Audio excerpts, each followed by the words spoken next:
Hi friends, welcome to my YouTube channel study with you. कल हम लेकर आए थे एडुटेरिया का बिहार दरोगा मेंस प्रैक्टिस सेट, जिसमें टोटल 15 प्रैक्टिस सेट हैं। तो आज हम उसका प्रैक्टिस सेट 2 कर रहे हैं, और जो पूर्णतः परीक्षा पत्ती पर आधारित है। और इसमें दिया हुआ है कि इसमें कुल 100 क्वेश्चन है और सभी प्रश्नों के अंक समान हैं, और गलत उत्तर पर 0.2 अंक का निगेटिव मार्क्स भी है। तो चलिए हम स्टार्ट करते हैं क्वेश्चन नंबर 1 से। क्वेश्चन नंबर 1 है, सिंधु घाटी सभ्यता के लोग किस लिपि का प्रयोग करते थे? सिंधु घाटी सभ्यता के लोग किस लिपि का प्रयोग करते थे? इसका सही उत्तर हो जाएगा ऑप्शन नंबर डी, चित्रलिपि। सिंधु घाटी सभ्यता के लोग चित्रलिपि का प्रयोग करते थे। इस लिपि का सर्वाधिक पुराना नमूना 1853 में मिला था। ठीक है, यह लिपि अभी तक पढ़ी नहीं जा सकी है। यह दाईं से बाईं ओर लिखी जाती है। यह लिपि राइट टू लेफ्ट लिखी जाती है। ब्राह्मी तथा अरमाइक लिपि अशोक के शासनकाल में प्रचलित थी। ठीक है, गुप्तकालीन प्रशासन के संबंध, क्वेश्चन नंबर 2 देखिएगा। गुप्तकालीन प्रशासन के संबंध में निम्नलिखित में से असत्य कथन की पहचान करें। इसका सही उत्तर हो जाएगा ऑप्शन नंबर डी, इस काल में जंगली भूमि को खील कहा जाता था। ये बिल्कुल गलत है। गुप्त काल में जंगली भूमि को अप्रहत कहा जाता था। क्या कहा जाता था? अप्रहत। अप्रहत कहा जाता था। क्षेत्र और गुप्तकालीन शासकों में देवत्व का सिद्धांत प्रचलित था। गुप्त काल में पुरपाल नगर का मुख्य अधिकारी होता था। गुप्त काल में प्रांतों को अवनी कहा जाता था। ये सब सही है। और गुप्त काल में जंगली भूमि को अप्रहत कहा जाता था। गुप्त काल में भूमि को मुख्यतः 5 वर्गों में बांटा गया है, जो है क्षेत्र भूमि, खेती योग्य भूमि को क्षेत्र भूमि, और निवास करने योग्य भूमि को वास्तु भूमि कहते थे। पशुओं के चारा की योग्य भूमि को चारागाह भूमि, वैसी भूमि जो जोतने योग्य नहीं हो उसे खील कहते थे, और जंगली भूमि को अप्रहत कहते थे। प्रसिद्ध तमिल ग्रंथ जीवक चिंतामणि के रचनाकार कौन है? इसका सही उत्तर हो जाएगा ऑप्शन नंबर बी, तरुतक देवर। जीवक चिंतामणि जैन मुनि एवं महाकवि तिरुतकदेवर की अमर कृति है। यह ग्रंथ 13 खंडों में विभाजित है। इस महाकाव्य में जीवक नामक राजकुमार के जीवन वृत्त का वर्णन है। मणिमेखले भी एक महान तमिल ग्रंथ है, जिसकी रचना एक व्यापारी शीतले अस्तनार ने की है। हम लोग क्वेश्चन नंबर 4 देखेंगे। निम्नलिखित में से कौन सल्तनत काल के अंतर्राष्ट्रीय बंदरगाह के रूप में प्रसिद्ध था? इसका सही उत्तर हो जाएगा ऑप्शन नंबर ए, देवल। देवल सल्तनत काल में अंतर्राष्ट्रीय बंदरगाह के रूप में प्रसिद्ध था। दिल्ली, सोनारगांव एवं अहिलवाड़ सल्तनत काल में महत्वपूर्ण व्यापारिक केंद्र थे। इस काल में अहिलवाड़ व्यापारियों के तीर्थ स्थल के रूप में विख्यात था। ये जो था इस काल में तीर्थ स्थल के रूप में विख्यात था, और एक व्यापारिक केंद्र भी था। क्वेश्चन नंबर 5 देखेंगे। शेख अहमद सरहिंद निम्न में से किनके समकालीन थे? इसका सही उत्तर हो जाएगा option number C, Akbar.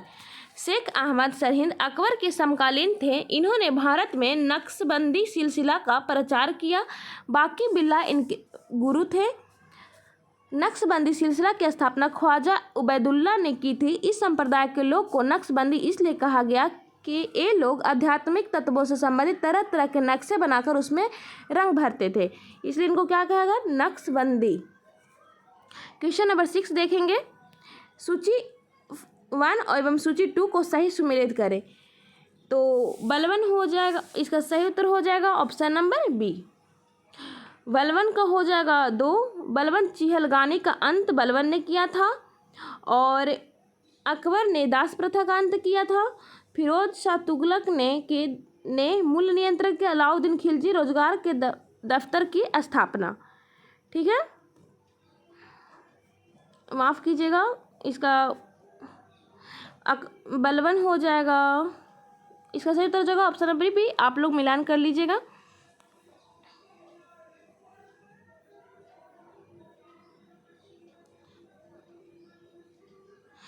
Question number 7 देखेंगे। भारत में सर्वप्रथम जिले में पुलिस थाना की स्थापना किसके द्वारा की गई थी? इसका सही उत्तर हो जाएगा ऑप्शन नंबर ए, लॉर्ड कॉर्नवालिस। भारत में लॉर्ड कॉर्नवालिस ने सर्वप्रथम जिलों में पुलिस थाना की स्थापना कर एक दारोगा को इसका इंचार्ज बनाया था। इससे पूर्व इसने ग्रामीण क्षेत्रों में जमींदारों को प्राप्त पुलिस अधिकार को वापस ले लिया था। अपने न्यायिक सुधारों के अंतर्गत कॉर्नवालिस ने जिले की समस्त शक्ति कलेक्टर के हाथों में सौंप दी। इसने 1793 में प्रसिद्ध लॉर्ड कॉर्नवालिस कोड का निर्माण करवाया, जो शक्तियों के पृथक्करण पर आधारित था। इसी ने 1793 में बंगाल में स्थायी बंदोबस्त लागू किया था। क्वेश्चन नंबर 8 देखेंगे। प्राचीन भारत के प्रसिद्ध शासक जिसने अपने जीवन के अंतिम दिनों में जैन धर्म अपना लिया था? इसका सही उत्तर हो जाएगा ऑप्शन नंबर बी, चंद्रगुप्त। प्राचीन भारत के प्रसिद्ध शासक चंद्रगुप्त ने अपने जीवन के अंतिम दिनों में जैन धर्म अपना लिया था। उसने जैन साधु भद्रबाहु से जैन धर्म की दीक्षा लेकर श्रवणबेलगोला में 298 ईसा पूर्व में उपवास द्वारा, यानी कि उपवास जिसको संलेखना भी कहा जाता है, द्वारा अपना शरीर त्यागा था। क्वेश्चन नंबर 9 देखेंगे हम लोग। भील विद्रोह भारत के किस क्षेत्र में हुआ था? इसका सही उत्तर हो जाएगा ऑप्शन नंबर बी, पश्चिमी घाट। भील विद्रोह भारत के पश्चिम घाट के भील आदिवासियों ने किया था। यह विद्रोह 1812 से 1819 के मध्य हुआ था। इस विद्रोह का नेतृत्व सेवरम ने किया था। इसका नेतृत्व कौन किया था? सेवरम। 1857 के विद्रोह के संबंध में सत्य कथन की पहचान करें। इसका सही उत्तर हो जाएगा ऑप्शन नंबर डी। इस विद्रोह के बाद वायसराय के पद को गवर्नर जनरल के पद में, सुनिए, 1857 ईस्वी के विद्रोह के बाद भारत में गवर्नर जनरल के पद में परिवर्तन कर उसे वायसराय बना दिया गया। अब सेना में भारतीय व अंग्रेजों का अनुपात 2:1 हो गया था। विद्रोह के बाद 1858 ईस्वी में ब्रिटिश संसद ने कानून पारित कर ईस्ट इंडिया कंपनी के अस्तित्व को समाप्त कर दिया और भारत का शासन महारानी के हाथों में सौंप दिया था। क्वेश्चन नंबर 11 देखेंगे। 1893 ईस्वी में स्वामी विवेकानंद ने कहाँ पर धर्म संवाद संसद में भाग लिया था? इसका सही उत्तर हो जाएगा ऑप्शन नंबर बी, शिकागो। 1893 में स्वामी विवेकानंद ने शिकागो में हुई धर्म संसद में भाग लेकर पाश्चात्य जगत को भारतीय संस्कृति एवं दर्शन से अवगत कराया था। स्वामी विवेकानंद 1896-97 में रामकृष्ण मिशन की स्थापना कलकत्ता के समीप बारानगर में की थी, जिसे बाद में बेलूर में स्थापित किया गया। क्वेश्चन नंबर 12 देखेंगे। लिटन द्वारा 1878 ईस्वी में वर्नाकुलर प्रेस एक्ट किस लोकप्रिय समाचार पत्र को लक्ष्य करके लाया गया था? इसका सही उत्तर हो जाएगा ऑप्शन नंबर सी, सोम प्रकाश। लिटन द्वारा 1878 ईस्वी में लाया गया वर्नाक्यूलर प्रेस एक्ट तत्कालीन लोकप्रिय समाचार पत्र सोम प्रकाश को लक्ष्य करके लाया गया था। 1882 में लॉर्ड रिपन ने इस कानून को रद्द कर दिया और सोम प्रकाश ने बंगाल में हुए नील आंदोलन का समर्थन किया था। हिंदू पेट्रियाट के संपादक कृष्णदास पाल को भारतीय पत्रकारिता का राजकुमार कहा जाता है। क्वेश्चन नंबर 13 देखेंगे हम लोग। कांग्रेस के सूरत अधिवेशन में उग्रवादी दल द्वारा निम्नलिखित में से कौन सा प्रस्ताव नहीं पास करवाया गया था? इसका सही उत्तर हो जाएगा ऑप्शन नंबर डी, राष्ट्रीय भाषा को प्रोत्साहन। 1907 में सूरत अधिवेशन 1907 में अधिवेशन में उग्रवादी दल ने 4 प्रस्ताव जिसमें से स्वदेशी स्वराज, राष्ट्रीय शिक्षा तथा विदेशी वस्त्रों के बहिष्कार को पास करवाने में सफल रहे। इस अधिवेशन में गर्म दल एवं नरम दल में कांग्रेस का विभाजन हो गया। सूरत अधिवेशन की अध्यक्षता डॉक्टर रास बिहारी घोष ने किया था। क्वेश्चन नंबर 14 देखेंगे हम लोग। निम्न में से कौन सा अक्रिय गैस रेडियोएक्टिव श्रेणी के रूप में माना जाता है? इसका सही उत्तर हो जाएगा option number B, radon. Radon एक प्राकृतिक रूप में पाई जाने वाली रेडियोधर्मी गैस है। यह रंगीन और गंधहीन होती है। इसका परमाणु संख्या 86 होता है। इसका उपयोग रेडियोथेरेपी के रूप में कैंसर के इलाज में किया जाता है। क्वेश्चन नंबर 15 देखेंगे। किस जहाज के कर्मचारियों ने 1946 ईस्वी में शाही नौसेना के विरुद्ध विद्रोह किया था? इसका सही उत्तर हो जाएगा ऑप्शन नंबर ए, एन.एस. तलवार ने। 19 फरवरी 1946 को 1946 को NS तलवार जहाज के कर्मचारियों ने खराब खाने के कारण शाही नौसेना के विरुद्ध विद्रोह कर दिया।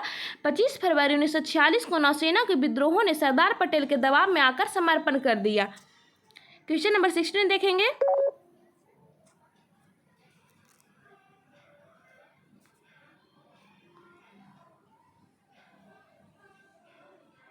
विश्व आर्द्रभूमि दिवस कब मनाया जाता है?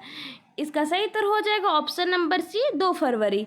2 फरवरी को प्रतिवर्ष विश्व आर्द्रभूमि दिवस मनाया जाता है। फरवरी 1971 के दिन ही ईरान के रामसर शहर में आर्द्रभूमियों के संरक्षण हेतु रामसर समझौते पर हस्ताक्षर किए गए। 2021 में रामसर समझौते की 25वीं वर्षगांठ मनाई गई। 2022 के लिए विश्व आर्द्रभूमि दिवस की थीम लोगों और प्रकृति के लिए आर्द्रभूमि कार्रवाई है, wetland action for people and nature है। क्वेश्चन नंबर 17 देखेंगे। चूने के पानी का रासायनिक सूत्र क्या होता है? इसका सही उत्तर हो जाएगा ऑप्शन नंबर सी CaOH का होल 2। चूने के पानी का रासायनिक सूत्र CaOH का होल 2 है। इसे बुझा हुआ चूना भी कहते हैं। कैल्शियम ऑक्साइड को क्विक लाइम भी कहा जाता है। कैल्शियम ऑक्साइड को क्विक लाइम भी इसको कहा जाता है, क्विक लाइम।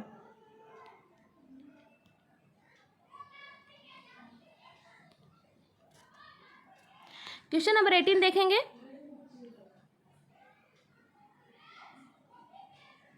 निम्नलिखित में से संसदीय चुनाव क्षेत्रों का निर्धारण किस आयोग द्वारा किया जाता है?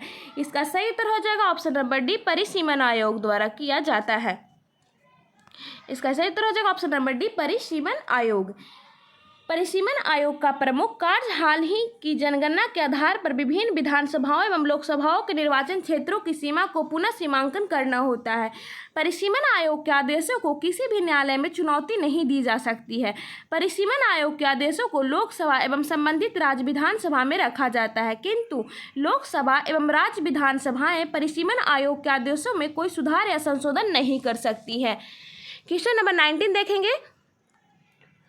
अंतर्राष्ट्रीय प्रकृति संरक्षण संघ की रेड डाटा बुक के अनुसार भारत की कौन सी पक्षी संकटग्रस्त है? इसका सही उत्तर हो जाएगा ऑप्शन नंबर डी चीर फिजेंट।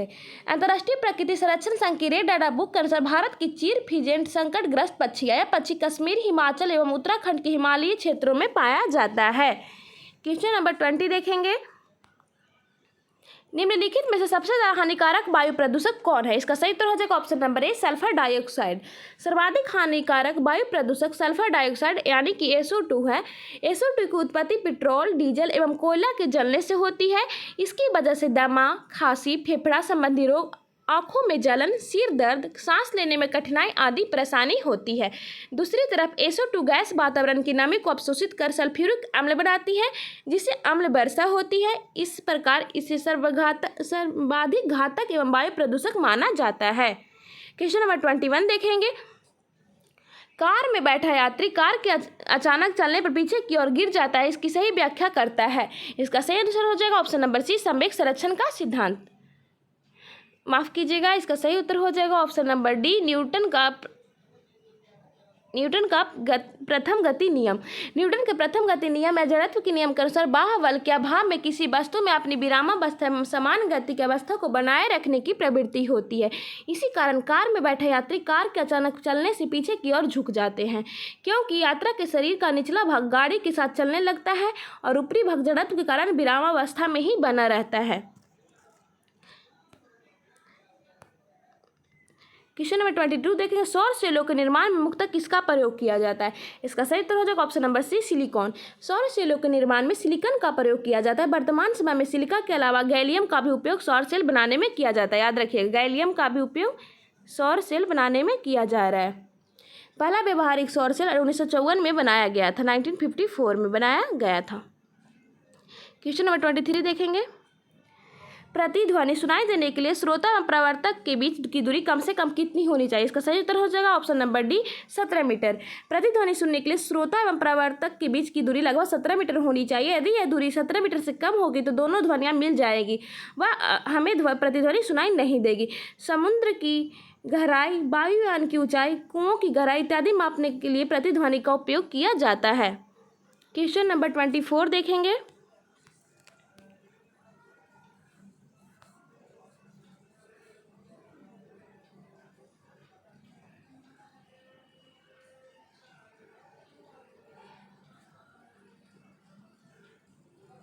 विद्युत बल्ब में तंतु फिलामेंट का गलनांक लगभग कितना होता है? इसका सही उत्तर हो जाएगा option number C 35,000 degree Celsius. विद्युत बल्ब के तंतु का गलनांक लगभग 35,000 डिग्री सेल्सियस होता है। यह टंगस्टन धातु का बना होता है। तंतु को ऑक्सीकरण रोकने हेतु बल्ब के अंदर नाइट्रोजन भरा जाता है। टंगस्टन धातु का गलनांक अधिक होने के कारण इसका उपयोग बल्ब का तंतु बनाने में होता है। क्वेश्चन नंबर 25 देखेंगे। सूची 1 एवं सूची 2 को सही सुमेलित करें। इसका सही उत्तर हो जाएगा ऑप्शन नंबर ए। बल का होगा न्यूटन, वेग का होगा मीटर पर सेकेंड, संवेग का होगा केजी मीटर पर सेकेंड, घनत्व का होगा केजी घन मीटर।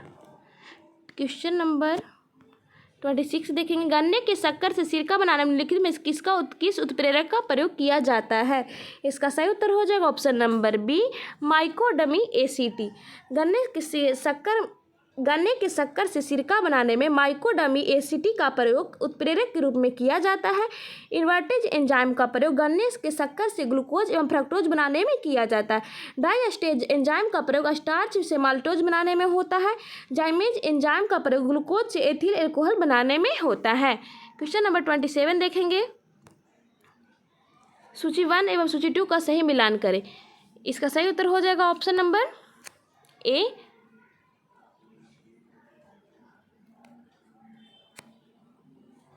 मैग्नीशियम को हो जाएगा डोलोमाइट, तांबा का हो जाएगा एजुराइट, टीन का हो जाएगा कैसीटेराइट, जस्ता का हो जाएगा कैलामाइन।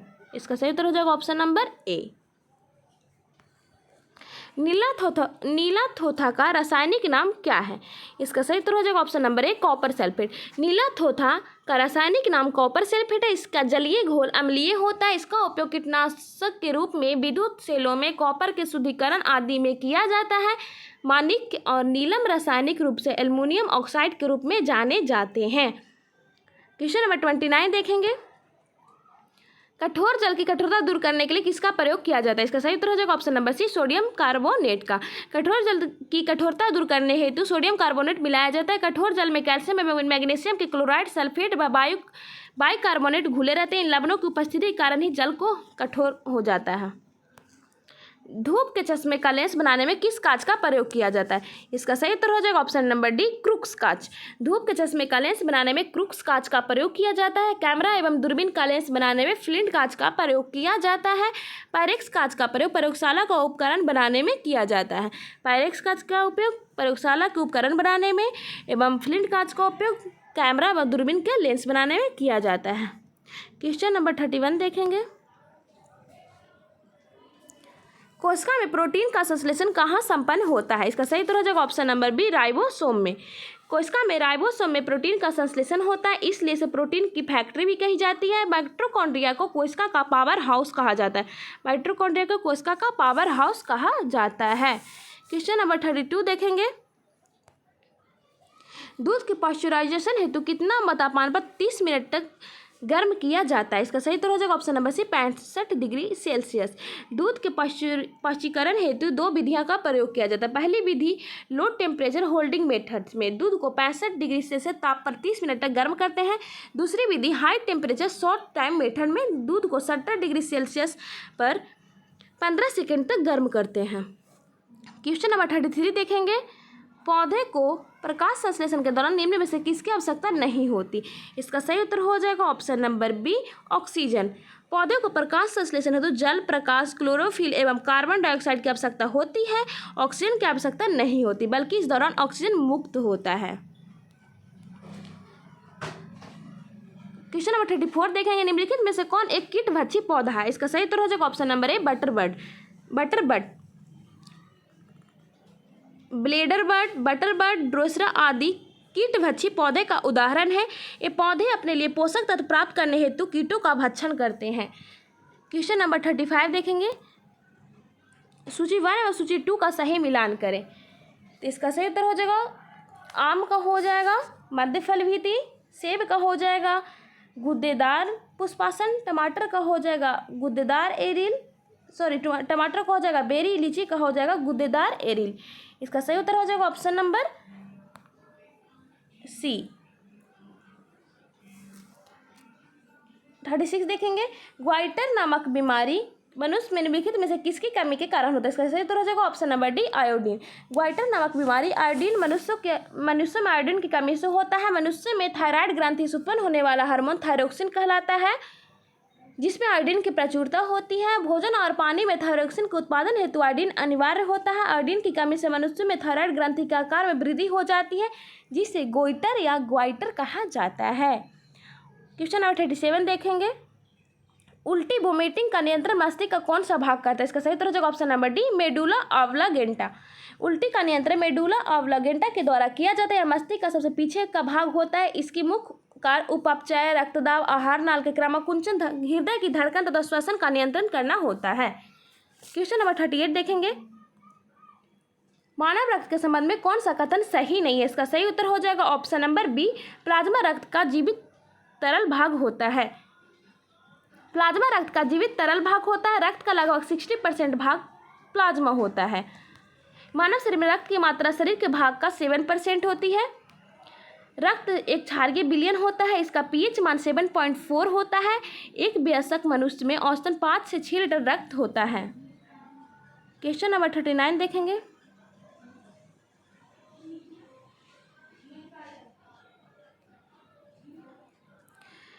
पशुओं का वीर्य का भंडारण करने हेतु निम्नलिखित में से किसका प्रयोग किया जाता है? इसका सही उत्तर हो जाएगा ऑप्शन नंबर ए, तरल नाइट्रोजन। उच्च नस्ल के पशुओं के वीर्य को संरक्षित रखने हेतु उसे तरल नाइट्रोजन से भरे सिलेंडरों में रखा जाता है। इसमें अति निम्न तापमान पर वीर्य को भंडारित किया जाता है। भंडारित वीर्य का उपयोग कृत्रिम गर्भधारण हेतु किया जाता है। तरल नाइट्रोजन से भरे सिलेंडरों के अंदर का तापमान लगभग -7.79 डिग्री सेल्सियस होती है। -79 डिग्री सेल्सियस होता है सिलेंडरों में, जिसमें रखा जाता है तरल नाइट्रोजन। केंद्रीय मत्स्य पालन एवं समुद्री इंजीनियरिंग प्रशिक्षण संस्थान कहाँ स्थित है? इसका सही उत्तर हो जाएगा ऑप्शन नंबर बी, कोचीन। केंद्रीय मत्स्य पालन एवं समुद्री इंजीनियरिंग प्रशिक्षण संस्थान कोचीन यानी केरल में स्थित है। National dairy research institution Haryana के करनाल में स्थित है। क्वेश्चन नंबर 41 देखें, निम्नलिखित में से किस शैल समूह की चट्टानें खनिज पदार्थों की दृष्टि से उत्तम मानी जाती है? इसका सही उत्तर हो जाएगा ऑप्शन नंबर सी, धारवाड़ शैल समूह। धारवाड़ शैल समूह की चट्टानें खनिज पदार्थों की उपलब्धता की दृष्टि से उत्तम मानी जाती है। इस शैल समूह की चट्टानें सबसे पहले बनी हुई अपसादी शैलें हैं। भारत में चट्टान कर्नाटक, मध्य प्रदेश, झारखंड, मेघालय और राजस्थान में फैली है। इस शैल समूह में सोना, तांबा, लौह, अयस्क, क्रोमियम, यूरेनियम, मैग्नीज आदि खनिजों की प्रचुरता होती है। विंध्यन शैल समूह चूना पत्थर एवं बलुआ पत्थर आदि के लिए जाना जाता है। गोंडवाना शैल समूह में कोयले की प्रचुरता होती है। गोंडवाना शैल समूह में कोयले की प्रचुरता होती है। अब विंध्यन शैल समूह में चूना पत्थर, बलुआ पत्थर आदि के लिए जानी जाती है। क्वेश्चन नंबर 42 देखेंगे, केदारनाथ पर्वत शिखर हिमालय के किस भाग में स्थित है? इसका सही उत्तर हो जाएगा option number D, Kumaon Himalaya. Kedarnath पर्वत शिखर कुमायूं हिमालय में स्थित है। कुमायूं हिमालय में स्थित अन्य महत्वपूर्ण स्थल है जैसे कामेत, त्रिशूर, बद्रीनाथ, दूनगिरी, गंगोत्री आदि। अब लोग क्वेश्चन नंबर 43 देखेंगे। क्वेश्चन नंबर 43 देखेंगे, जिसमें दिया सूची 1 एवं सूची 2 का सही मिलान करें। तो इसका देखते हैं। चलिए, चंबल नदी होगा काली सिंध, यमुना का हो जाएगा सिंध, ब्रह्मपुत्र का हो जाएगा संकोश एवं ताप्ती का हो जाएगा अनेर। यानी प्रमुख नदी की सहायक नदियाँ इस प्रकार है। इसका सही उत्तर हो जाएगा ऑप्शन नंबर ए। 44 का क्वेश्चन नंबर 44 देखेंगे, जिसमें क्वेश्चन है, निम्न में से कौन सी मिट्टी कपास की खेती हेतु सर्वाधिक उपयुक्त होती है? इसका सही उत्तर हो जाएगा ऑप्शन नंबर ए, काली मिट्टी। कपास की खेती हेतु काली मिट्टी सर्वाधिक उपयुक्त होती है। यह मिट्टी दक्षिण प्रायद्वीपीय पठार के लाबा क्षेत्र में पाई जाती है। इसका विस्तार गुजरात, महाराष्ट्र, पश्चिमी मध्य प्रदेश, उत्तरी कर्नाटक आदि राज्यों में पाया जाता है। इसका सर्वाधिक विस्तार महाराष्ट्र में पाया जाता है। क्वेश्चन नंबर 45 देखेंगे, कोयाली तेल शोधक कारखाना किस राज्य में स्थित है? इसका सही उत्तर हो जाएगा ऑप्शन नंबर बी, गुजरात। कोयाली तेल शोधक कारखाना गुजरात में स्थित है। और असम में है डिगबोई तेल शोधक कारखाना, कर्नाटक में है मंगलौर तेल शोधक कारखाना एवं महाराष्ट्र में ट्राम्बे तेल शोधक कारखाना स्थित है।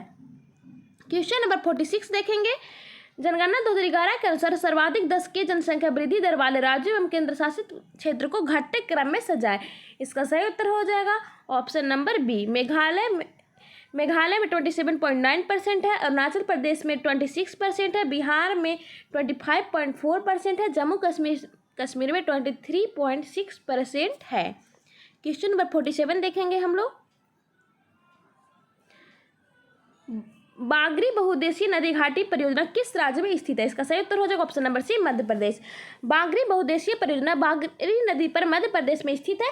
यह मध्य प्रदेश में स्थित अन्य महत्वपूर्ण परियोजनाएं हैं जैसे गंगा सागर परियोजना, पूर्णा परियोजना, तवा परियोजना, हीराकुंड बांध परियोजना ओडिशा राज्य में स्थित है। रंजीत सागर बांध पंजाब में स्थित है। रिहंद परियोजना उत्तर प्रदेश में स्थित है। क्वेश्चन नंबर 48 देखेंगे। निम्नलिखित में से कौन सुमेलित है? इसका सही उत्तर हो जाएगा निम्नलिखित में से कौन सुमेलित है? इसका सही उत्तर हो जाएगा option number C, Great Victoria Australia में।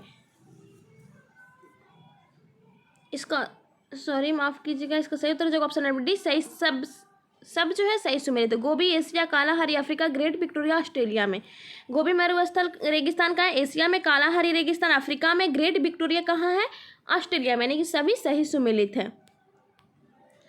क्वेश्चन नंबर 49, निम्न में से असत्य कथन की पहचान करें। इसका सही उत्तर हो जाएगा ऑप्शन नंबर डी, रबर का सर्वाधिक उत्पादन मलेशिया में होता है। रबर का सर्वाधिक उत्पादन थाईलैंड में होता है, मलेशिया में नहीं होता है। विश्व का सर्वाधिक कपास उत्पादक देश अमेरिका है। विश्व का सर्वाधिक कहवा उत्पादक देश ब्राजील है। विश्व का सर्वाधिक चावल एवं गेहूं उत्पादक देश चीन है। क्वेश्चन नंबर 50 देखेंगे। पोर्ट ब्लेयर किस द्वीप पर स्थित है? पोर्ट ब्लेयर किस द्वीप पर स्थित है? इसका सही उत्तर हो जाएगा option number B, South Andaman. इसका सही उत्तर हो जाएगा option number B, South Andaman. Andaman एवं निकोबार द्वीप समूह की राजधानी पोर्ट ब्लेयर साउथ अंडमान द्वीप पर स्थित है। निकोबार द्वीप समूह में स्थित बैरन ज्वालामुखी एक सक्रिय ज्वालामुखी है। क्वेश्चन नंबर 51 देखेंगे। किस चार्टर अधिनियम के द्वारा बंगाल गवर्नर के जनरल को भारत का गवर्नर जनरल बना दिया गया? इसका सही उत्तर हो जाएगा ऑप्शन नंबर ए, 1833 का चार्टर अधिनियम। 1833 के चार्टर अधिनियम के द्वारा बंगाल के गवर्नर जनरल को भारत के गवर्नर जनरल बना दिया गया। इसी अधिनियम के द्वारा कंपनी के व्यापारिक अधिकार पूर्णतः समाप्त कर दिए गए। भारत में एक विधि आयोग की स्थापना की गई। इसी अधिनियम के तहत भारत में एक विधि आयोग की भी स्थापना की गई थी। क्वेश्चन नंबर 52 देखेंगे। संसदीय प्रणाली में राष्ट्रीय द्वारा विधायी, न्यायिक एवं आपातकालीन शक्तियों का उपयोग वास्तव में किसकी सलाह पर करता है? इसका सही उत्तर हो जाएगा ऑप्शन नंबर सी, मंत्रिपरिषद। संसदीय प्रणाली में राष्ट्रपति द्वारा विधायी, न्यायिक एवं आपातकालीन शक्तियों का उपयोग वास्तव में मंत्रिपरिषद के सलाह पर पद पर करता है। संविधान के अनुच्छेद 24 के 1 के तहत राष्ट्रपति अपने कृत्यों का प्रयोग मंत्रिपरिषद की सलाह पर करता है एवं संविधान के अनुच्छेद 53 के तहत संघ की कार्यपालिका शक्ति राष्ट्रपति में निहित होती है। क्वेश्चन नंबर 53 देखेंगे। निम्नलिखित में से कौन सी स्वतंत्रता संविधान की प्रस्तावना में नहीं दी गई है? इसका सही उत्तर हो जाएगा ऑप्शन नंबर बी, विश्वास। इसका सही उत्तर हो जाएगा ऑप्शन नंबर डी, अवसर। भारतीय संविधान की प्रस्तावना के अनुसार भारतीय संविधान में विचार, अभिव्यक्ति, विश्वास, धर्म और उपासना की स्वतंत्रता प्रदान की गई है। साथ ही प्रतिष्ठा एवं अवसर की समानता प्रदान की गई है।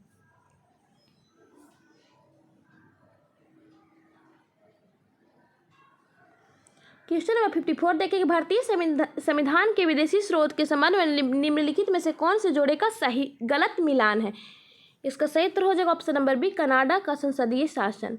कनाडा के संविधान से भारतीय संविधान में संघात्मक विशेषताएं तथा अवशिष्ट शक्तियां केंद्र के पास संबंधी प्रावधान लिया गया है। आयरलैंड से संविधान के नीति निर्देशक तत्व, राष्ट्रपति का निर्वाचक मंडल।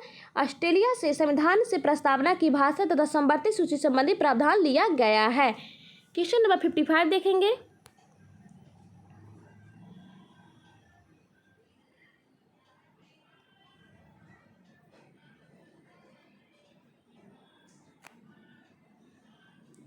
सूची 1 एवं सूची 2 का सही मिलान करें। सूची 1 में अनुसूची दिया हुआ 2 में प्रावधान दिए गए हैं। इसका सही उत्तर हो जाएगा द्वितीय अनुसूची वेतन, पेंशन एवं क्षमता से संबंधित है।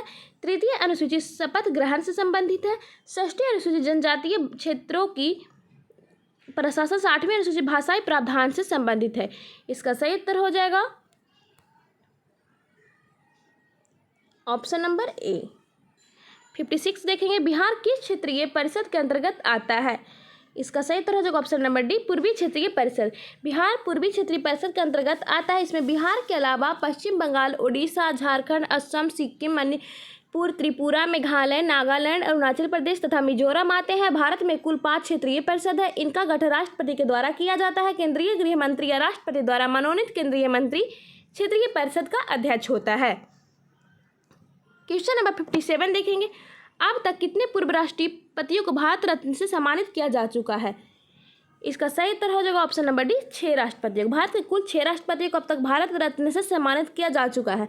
पहले राष्ट्रपति डॉक्टर सर्वपल्ली राधाकृष्णन, जिनको 1954 में मिला था।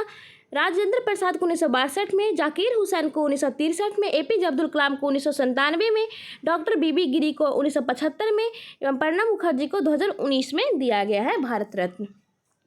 क्वेश्चन नंबर 58 देखेंगे, निम्नलिखित कथनों में से किसे मौलिक अधिकार के अंतर्गत नहीं रखा गया है? इसका सही उत्तर हो जाएगा ऑप्शन नंबर ए, लोक कल्याण की अभिवृद्धि। राज्य सरकार के नीति निर्देशक सिद्धांत के अनुसार अनुच्छेद 38 में लोकसभा की कल्याण की अभिवृद्धि की बात कही गई है। अनुच्छेद 38 राज्य लोक कल्याण की अभिवृद्धि के लिए सामाजिक व्यवस्था बनाएगा, जिससे नागरिक को सामाजिक, आर्थिक एवं राजनीतिक न्याय मिलेगा। क्वेश्चन नंबर 59 देखते हैं, निम्नलिखित में से किसका वेतन और भत्ता भारत की संचित निधि पर आधारित नहीं है? इसका सही उत्तर हो जाएगा ऑप्शन नंबर डी, महान्यायवादी। भारत के महान्यायवादी का वेतन एवं भत्ता संचित निधि पर आधारित नहीं होता है। भारत की संचित निधि पर आधारित वेतन भत्ते में राष्ट्रपति, उपराष्ट्रपति, लोकसभा अध्यक्ष एवं उपाध्यक्ष, सर्वोच्च एवं उच्च न्यायालय के न्यायाधीश तथा नियंत्रक एवं महालेखा परीक्षक का वेतन भत्ता शामिल होता है। क्वेश्चन नंबर 60 देखें, निम्नलिखित में से कहाँ उपराज्यपाल का पद नहीं है? इसका सही उत्तर हो जाएगा option number B, Uttar Pradesh. Option number B क्या है? लक्षद्वीप। लक्षद्वीप एवं दादर एवं नगर हवेली में उपराज्यपाल का पद नहीं होता है। वहाँ पर प्रशासक कार्यभार संभालते हैं। दिल्ली, पुदुचेरी, दमन तथा दीव एवं अंडमान निकोबार द्वीप समूह में उपराज्यपाल का पद है। क्वेश्चन नंबर 61 देखेंगे, किस संसद सदस्य की अयोग्यता से संबंधित विवाद का अंतिम विनिश्चय कौन करता है? इसका सही उत्तर हो जाएगा ऑप्शन नंबर डी, राष्ट्रपति। किसी संसद सदस्य की योग्यता का अंतिम विनिश्चय चुनाव आयोग की सलाह से राष्ट्रपति करता है। यदि कोई सदस्य सदन की अनुमति के बगैर 60 दिनों की अवधि से अधिक समय के लिए सदन के सभी अधिवेशनों में अनुपस्थित रहता है तो सदन उसकी सदस्यता समाप्त कर सकता है। क्वेश्चन नंबर 62 देखेंगे, आपातकाल के संबंध में निम्नलिखित कथनों में से कौन सा असत्य है? इसका सही उत्तर हो जाएगा ऑप्शन नंबर बी, राष्ट्रीय आपात के समय राज्य सरकार निलंबित हो जाती है। राष्ट्रीय आपात के समय राज्य सरकार निलंबित नहीं की जाती है, बल्कि वह संघ की कार्यपालिका के पूर्ण नियंत्रण में आ जाती है। राष्ट्रपति द्वारा राष्ट्रीय आपात की घोषणा अनुच्छेद 352 के तहत की जाती है। राष्ट्रपति द्वारा की गई घोषणा 1 माह तक प्रवर्तन में रहती है और यदि इस दौरान इसे संसद में 2/3 बहुमत से अनुमोदित करवा लिया जाता है तो यह 6 माह तक प्रवर्तन में रहती है। क्वेश्चन नंबर 63 देखेंगे, सर्वोच्च न्यायालय द्वारा भारतीय नागरिक के मूल अधिकारों की सुरक्षा किस अनुच्छेद के तहत की जाती है? इसका सही उत्तर हो जाएगा ऑप्शन नंबर सी, अनुच्छेद 32। सर्वोच्च न्यायालय द्वारा भारतीय नागरिकों के मूल अधिकार की सुरक्षा अनुच्छेद 32 के तहत की जाती है। अनुच्छेद 32 के तहत मौलिक अधिकारों को प्रवर्तित कराने के लिए समुचित कार्रवाइयों द्वारा उच्चतम न्यायालय में आवेदन करने का अधिकार प्रदान किया गया। इस संदर्भ में सर्वोच्च न्यायालय को 5 तरह की रिट जारी करने की शक्ति है, जो है बंदी प्रत्यक्षीकरण, परमादेश, प्रतिषेध लेख, उत्प्रेषण, अधिकार परीक्षा लेख। क्वेश्चन नंबर 64 देखेंगे, स्वतंत्र भारत में पंचायती राज का शुभारंभ कब हुआ था? इसका सही उत्तर हो जाएगा ऑप्शन नंबर डी, 1959। स्वतंत्र भारत में पंचायती राज का प्रारंभ 2 अक्टूबर 1959 ईस्वी को प्रधानमंत्री जवाहरलाल नेहरू के द्वारा राजस्थान के नागौर जिले में हुआ था। 73वें संविधान संशोधन के द्वारा पंचायती राज को संवैधानिक दर्जा प्रदान किया गया। पंचायतों का कार्यकाल 5 वर्ष निर्धारित किया गया। राज्य की संचित निधि से पंचायतों को अनुदान देने की व्यवस्था की गई है। क्वेश्चन नंबर 65 देखेंगे, किस संविधान संशोधन के द्वारा दल बदल को प्रतिबंधित किया गया? इसका सही उत्तर हो जाएगा ऑप्शन नंबर ए 52वां संविधान संशोधन 1985 के द्वारा दल बदल को प्रतिबंधित किया गया। दल बदल विरोधी प्रावधानों को संविधान की 10वीं अनुसूची में रखा गया। 61वें संविधान संशोधन के द्वारा मतदान की आयु को 21 वर्ष से घटाकर 18 वर्ष किया गया। 44वां संविधान संशोधन के द्वारा संपत्ति के अधिकार को मौलिक अधिकार की सूची से हटाकर कानूनी अधिकार की श्रेणी में रखा गया। क्वेश्चन नंबर 66 देखेंगे, मुद्रा पूर्ति की किस अवधारणा को संकुचित मुद्रा कहा जाता है? इसका सही उत्तर हो जाएगा ए M1। मुद्रा की आपूर्ति की M1 अवधारणा को संकुचित अवधारणा माना जाता है क्योंकि इसके अनुसार चलन मुद्रा बैंकों के पास मांग दे राशि तथा रिजर्व बैंक के पास अन्य जमा रकमों को ही शामिल किया जाता है। M1 में जनता के पास चलन मुद्रा प्लस बैंकों के पास मांग दे रकम के पास अन्य जमा राशि। M2 का मतलब होता है M1 प्लस डाकघर बचत खातों में जमा राशि। M3 का मतलब होता है M1 प्लस बैंकों के पास सावधि जमा राशि यानी टाइम डिपॉजिट। और M4 का मतलब M3 प्लस डाकघर बचत बैंक के पास जमा राशि। क्वेश्चन नंबर 67 देखेंगे,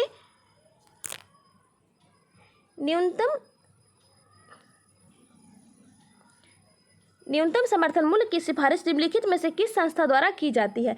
इसका सही उत्तर हो जाएगा ऑप्शन नंबर सी कृषि लागत और मूल्य आयोग। वह मूल्य जिससे कम मूल्य एवं किसान के कृषि उपज नहीं खरीदे जा सकते उसे MSP कहते हैं। यह भारत सरकार तय करती है। कृषि लागत और मूल्य आयोग कृषि और किसान मंत्रालय के अंतर्गत आता है। क्वेश्चन नंबर 68 देखेंगे, स्वतंत्रता के पश्चात 1947 में किसके अध्यक्षता में आर्थिक नियोजन समिति का गठन किया गया था? इसका सही उत्तर हो जाएगा option number C Jawaharlal Nehru द्वारा। स्वतंत्रता पश्चात 1947 में जवाहरलाल नेहरू की अध्यक्षता में आर्थिक नियोजन समिति का गठन किया गया था। बाद में इस समिति की सिफारिश परियोजना आयोग का गठन किया गया। प्रथम पंचवर्षीय योजना की शुरुआत 1951 से 56 तक हुई थी। बी निवेश कमीशन के पहले अध्यक्ष कौन थे? इसका सही उत्तर हो जाएगा ऑप्शन नंबर ए जीवी रामकृष्ण। बी निवेश आयोग के पहले अध्यक्ष जीवी रामकृष्ण थे।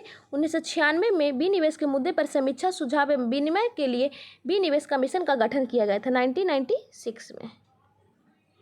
क्वेश्चन नंबर 20 देखेंगे, जिस बजट में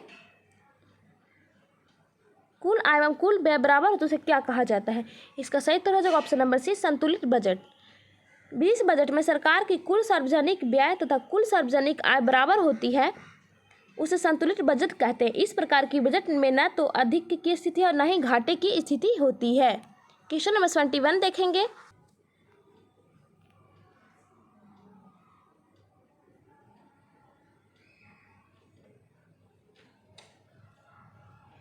अगर आप लोग को वीडियो पसंद है तो प्लीज़ सब्सक्राइब करें, शेयर करें और ऐसे हमारे साथ बने रहें। हाल ही में किस देश में दुनिया के पहले पौधे से प्राप्त कोविड-19 वैक्सीन को मंजूरी दी है? इसका सही उत्तर हो जाएगा ऑप्शन नंबर 1 कनाडा।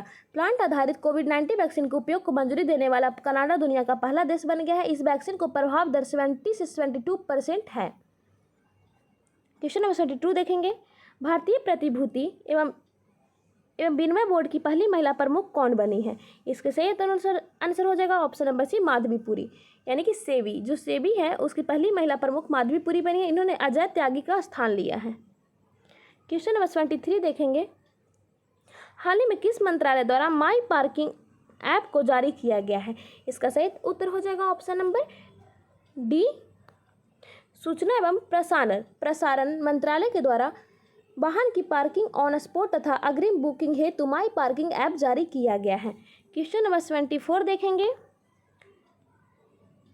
वन स्थिति रिपोर्ट 2021 के अनुसार बिहार में तथा भारत में क्रमशः वनावरण का प्रतिशत क्या है? इसका सही उत्तर हो जाएगा ऑप्शन नंबर सी 7.84% से 21.71% तक। वन स्थिति रिपोर्ट 2021 के अनुसार बिहार में वनों का प्रतिशत 7.84% है। भारत में वनों का प्रतिशत 21.71% है। देश में कुल वन तथा वृक्षारोपण प्रतिशत 24.62% है देश में। क्वेश्चन नंबर 75 देखेंगे, बिहार बजट 2022-23 को मुख्यतः कितने मुख्य सूत्रों में विभाजित कर पेश किया गया है? इसका सही उत्तर हो जाएगा ऑप्शन नंबर सी 6। 28 फरवरी 2022 को बिहार सरकार ने अपना वित्त बजट पेश किया है जिसमें 6 मुख्य सूत्रों को शामिल किया गया है, जो है पहला है स्वास्थ्य, दूसरा है शिक्षा, तीसरी है उद्योग एवं निवेश, चौथी है कृषि क्षेत्र, पांचवी है आधारभूत संरचना एवं छठी है कल्याण। ऑस्ट्रेलियन ओपन 2022 महिला एकल का खिताब किसने जीता है? इसका सही उत्तर हो जाएगा option number A, Ashleigh Barty. Australian Open 2022 महिला एकल का खिताब एशले बार्टी ने डेनियल कोलियंस को हराकर जीता है, जबकि पुरुष एकल का खिताब राफेल नडाल ने डेनियल मेदवेदेव को हराकर जीता है। क्वेश्चन नंबर 77 देखेंगे, ओपेक का मुख्यालय कहाँ स्थित है? इसका सही उत्तर हो जाएगा option number A, Vienna. OPEC का मुख्यालय वियना यानी कि ऑस्ट्रेलिया में स्थित है। ओपेक की स्थापना 1960 में बगदाद में हुई थी। अरब लीग का मुख्यालय काहिरा में है। काहिरा में अरब लीग का मुख्यालय एवं अफ्रीकी आर्थिक आयोग का मुख्यालय अदिस अबाबा में है। क्वेश्चन नंबर 71 देखेंगे, CITES किससे संबंधित एक अंतर्राष्ट्रीय संस्था है? इसका सही उत्तर हो जाएगा ऑप्शन नंबर डी, लुप्त प्राय पौधों एवं जानवरों का संरक्षण। वन्य जीव की लुप्त प्राय प्रजातियों में अंतर्राष्ट्रीय व्यापार को विनियमित करने के लिए मार्च 1973 में वन्य जीव एवं वनस्पति की लुप्त प्राय प्रजातियों के अंतर्राष्ट्रीय व्यापार पर आधारित सम्मेलन CITES पर हस्ताक्षर किए गए। इसमें 183 देश शामिल है। इसमें टोटल कितने देश शामिल है? 183 कंट्री शामिल है। बाकर कप किस खेल से संबंधित है? इसका सही उत्तर हो जाएगा option number D, golf. Baker cup, circuit cup, इनहिल कप आदि सब गोल्फ से संबंधित है। Narang cup, Chadha cup, Diwan cup आदि बैडमिंटन से संबंधित है। एवं Ezra cup, Prithvipal Singh cup, Radha Mohan cup polo से संबंधित है। क्वेश्चन नंबर 80 देखेंगे,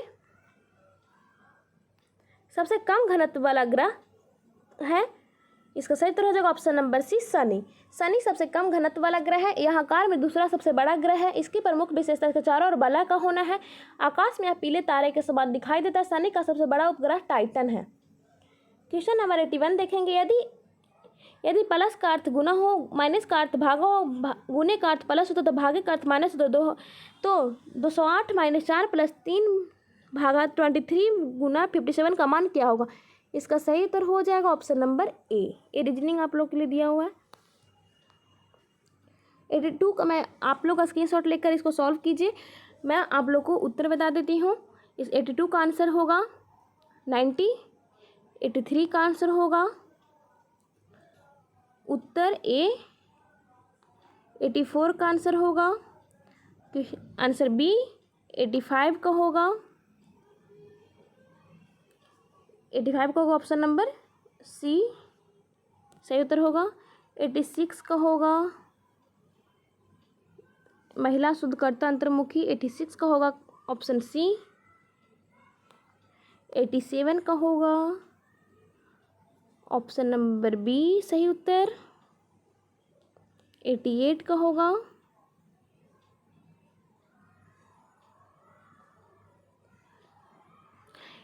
का सही उत्तर हो जाएगा ऑप्शन नंबर बी 2। 89 का सही उत्तर होगा ऑप्शन नंबर ए।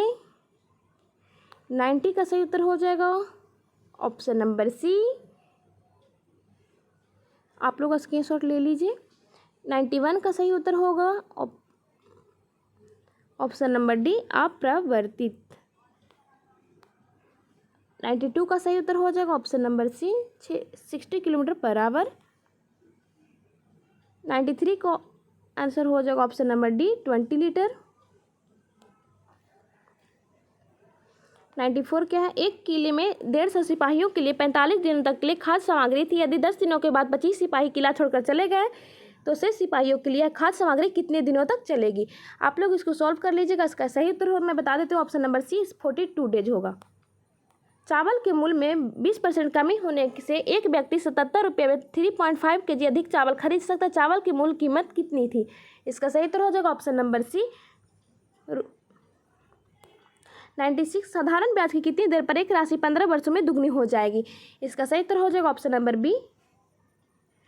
97 का सीता और गीता की वर्तमान आयु 3:5 का अनुपात है। यदि 2 वर्ष पश्चात उनकी आयु का 52 वर्ष होगा तो 2 वर्ष पहले उनकी आयु का अनुपात क्या था? इसका सही उत्तर हो जाएगा ऑप्शन नंबर ए, 4:7। 98 का में है क्वेश्चन, 3 संख्याओं का औसत 135 इनमें से बड़ी संख्या 180 तथा अन्य 2 अंतर 25 है। इसकी सबसे छोटी संख्या क्या है? इसका सही उत्तर हो जाएगा ऑप्शन नंबर सी, 100। 99 का सही उत्तर हो जाएगा ऑप्शन नंबर बी, -1। एवं त्रिभुज की मध्यिकाओं का संगामी बिंदु क्या कहलाता है? इसका सही उत्तर हो जाएगा ऑप्शन नंबर डी, गुरुत्व केंद्र। मध्यिकाओं का संगामी बिंदु गुरुत्व केंद्र कहलाता है। तो आज हम लोग सेट 2 किए हैं। तो प्लीज़ अगर आप लोग को मेरा सेट इरिटेरिया का जो भी है अगर एक्सप्लेनेशन सही से मैं की हूँ तो आप लोग को अगर समझ में आया है तो प्लीज़ चैनल को सब्सक्राइब करें, शेयर करें एंड लाइक करें। Thanks for watching.